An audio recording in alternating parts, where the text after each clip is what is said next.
കാശ് തന്നിട്ടല്ല, അവരെ സൗന്ദര്യം കണ്ടിട്ടല്ല, അവരുടെ മറ്റ് ഏതെങ്കിലും ഭൗതിക ലോകത്തെ നേട്ടങ്ങൾ നോക്കിയിട്ടല്ല.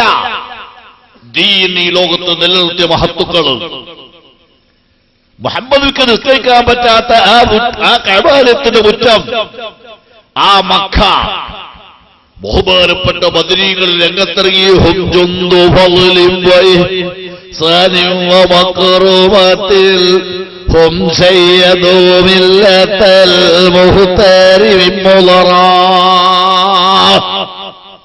ചെറുപ്പക്കാരായ ബദരീകൾ രംഗത്തിറങ്ങി പ്രവർത്തിച്ച്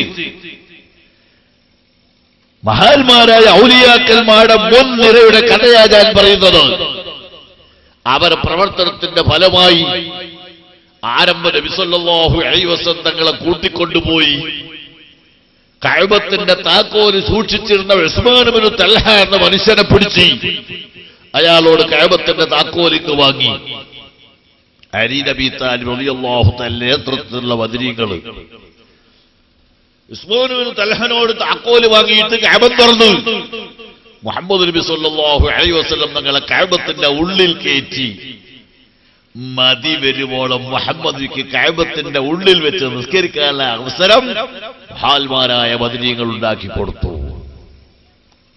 അതാണ് ഔലിയാക്കന്മാരുടെ മുൻനിരയുടെ പ്രവർത്തനം നമ്മൾ കണ്ടത്. മുഹമ്മദിക്ക് കഅബത്തിന്റെ മുറ്റത്ത് നിസ്കരിച്ചാൽ മതിയായിരുന്നു നേരത്തെ. അതിന് സമ്മതിക്കാത്ത ശത്രുക്കള് ബഹുമാനപ്പെട്ട ബദരീകൾ ഇടപെട്ടുകൊണ്ട് കഅബാലയത്തിന്റെ താക്കോല് പിടിച്ചു വാങ്ങി കഅബം തുറന്ന് അതിന്റെ ഉള്ളിൽ നിസ്കരിക്കാൻ മുഹമ്മദ് നബി സല്ലല്ലാഹു അലൈഹി വസല്ലം തങ്ങൾക്ക് സമ്മതം കൊടുത്തു, അവസരമുണ്ടാക്കി കൊടുത്തു. ചെറിയ പ്രവർത്തനമാണോ?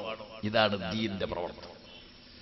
ഇന്ന് നിങ്ങൾ ചിന്തിച്ചു നോക്ക്, ആ കഅബാലയത്തിന്റെ മുറ്റത്ത് കയറി ലക്ഷങ്ങൾ നിസ്കരിച്ചുകൊണ്ടിരിക്കുകയാ.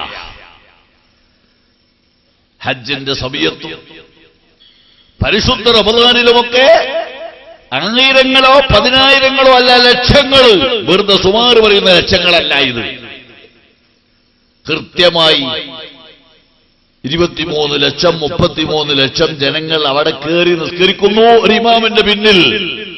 ഇമാമ തക്ബീറത്തുൽ ഇഹ്റാം ചൊല്ലിയാൽ ലക്ഷങ്ങൾ പിന്നിലിരുന്ന് നമസ്കാരം നിർവഹിക്കപ്പെടുകയാ.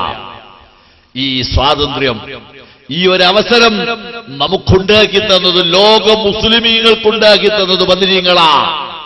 ഇന്ന് മുജാഹിദും അവിടെ പോയി നിസ്കരിക്കും, ജമാഅത്തെ ഇസ്ലാമിയും നിസ്കരിക്കും, എല്ലാ കമ്പനിയും പോയി നിസ്കരിക്കുന്നുണ്ടാവും കാശുള്ളവരൊക്കെ. നേരത്തെ ആ മുറ്റത്ത് നിസ്കരിച്ചതിന്റെ പേരിലാണ് മുഹമ്മദിന്റെ കഴുത്തിൽ ഒട്ടകത്തിന്റെ കൊടൽമാല ശത്രുക്കൾ ഇട്ടത്. അത് മാറ്റി മുഴുവൻ ആളുകൾക്കും നിസ്കരിക്കാനുള്ള അവസരം ബഹുമാനപ്പെട്ട ബദരീങ്ങൾ സ്ഥാപിച്ചു. ഞാൻ ഓർമ്മപ്പെടുത്തുന്നു, ആ ബദരീങ്ങളെ മുസ്ലിമീങ്ങൾക്ക് മറക്കാൻ കഴിയോ? ഔലിയാക്കളെ ഈ മുസ്ലിം ഉമ്മത്തിന് ഖിയാമത്ത് നാൾ വരെ മറക്കാൻ കഴിയോ? ആ പരമ്പരയാണ് ഔലിയാക്കളെ പരമ്പര. ദീൻ ഈ ലോകത്ത് നിലനിർത്താൻ എന്തെല്ലാം ത്യാഗങ്ങളും പ്രയാസങ്ങളും സഹിക്കേണ്ടി വന്നോ അതൊക്കെ സഹിച്ച് പാവനമായ ദീൻ ഈ ലോകത്ത് നിലനിർത്തിയ മഹത്തുക്കളെ പേരാണ് ഔലിയാക്കൾ. അവരാണ് മശായിഖൽമാർ, അവരാണ് ഉസ്താദുൽമാർ.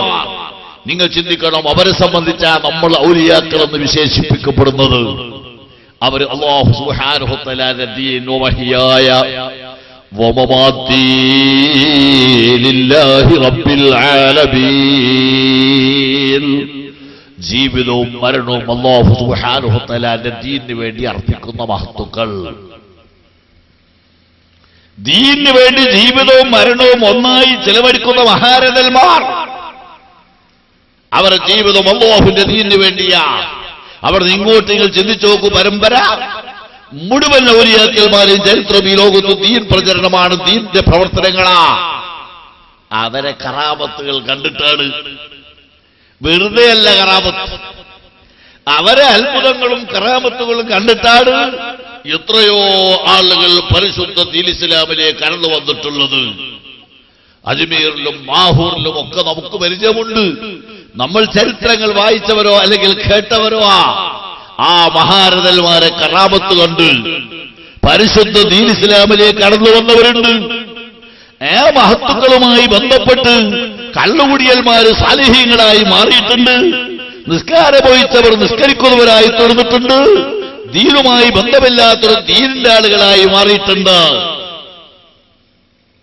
ദീനു വേണ്ടി പ്രവർത്തിക്കാനുള്ള എമ്പാടും സഹായങ്ങൾ, ദീനു വേണ്ടി പ്രവർത്തിക്കാനുള്ള ഹിമ്മത്ത്, ദീനു വേണ്ടി പ്രവർത്തിക്കാനുള്ള മനക്കരുത്ത് മഹാന്മാരായ ആളുകളുമായി ബന്ധപ്പെട്ട് ലോകത്ത് മുസ്ലിമീങ്ങൾക്ക് ലഭിച്ചിട്ടുണ്ട്. ജീവിതകാലത്ത് മാത്രമല്ല, മരണത്തിന്റെ ശേഷവും. മരണത്തിന്റെ ശേഷവും അത് തന്നെ അനുഭവം. നിങ്ങൾ ചിന്തിച്ചോക്ക്, ഔലിയാക്കന്മാരെ മക്കാമുകൾ കിട്ടുന്ന കാശ് ആയിരങ്ങളും പതിനായിരങ്ങളും ലക്ഷങ്ങളും ഇന്ന് പാവനമായ ദീനിന് വേണ്ടി വിനിയോഗിക്കപ്പെട്ടുകൊണ്ടിരിക്കുക. പ്രിയപ്പെട്ട സഹോദരന്മാരെ, എത്ര സ്ഥാപനങ്ങളുണ്ട് ബഹുമാനപ്പെട്ട CM വലിയുള്ളാഹിയുടെ പേരിൽ. അവിടെ കിട്ടുന്ന കാശ് കൊണ്ടാണ് ആ മഹല്ലത്തിലെ പ്രവർത്തനങ്ങൾ, ദീനിയായ പ്രവർത്തനങ്ങൾ, ശരീഅത്ത് കോളേജുകളും മദ്രസകളും സെക്കൻഡറി മദ്രസകളും പാവപ്പെട്ടവർക്കുള്ള ഭക്ഷണവും കാരുണ്യ പ്രവർത്തനങ്ങളും, അങ്ങനെ ദീനിന്റെ പ്രവർത്തനങ്ങൾ അവിടെ ലഭിക്കുന്ന മഹത്തുക്കളായ ആളുകൾ നൽകുന്ന, അല്ലെങ്കിൽ മഹത്തുക്കളെ മക്കാമിന്റെ സമീപത്ത് ലഭിക്കുന്ന സംഭാവനകൾ കൊണ്ട് ദീനിയായ പ്രവർത്തനം നടന്നുകൊണ്ടിരിക്കുക. നാം ഇക്കാര്യം മനസ്സിലാക്കണം. ദീനിയായ പ്രവർത്തനങ്ങൾ എത്ര മക്കാമുകളുണ്ട് ഇന്നിവിടെ. മുജാഹിദ് എതിർക്കും, ജമാഅത്തെ ഇസ്ലാമി എതിർക്കും.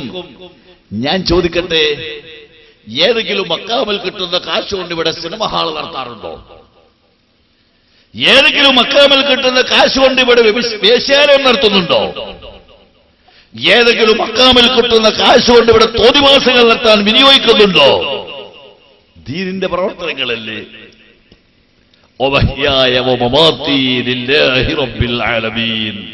അല്ലാഹുവിന്റെ ദീനിന് വേണ്ടി എത്ര ത്യാഗം ചെയ്തോ അവർ ഈ ലോകത്ത് സ്മരിക്കപ്പെടും, അവരെ പറയപ്പെടും, ആണ്ട് കഴിക്കപ്പെടും, നേർച്ചയിക്കപ്പെടും.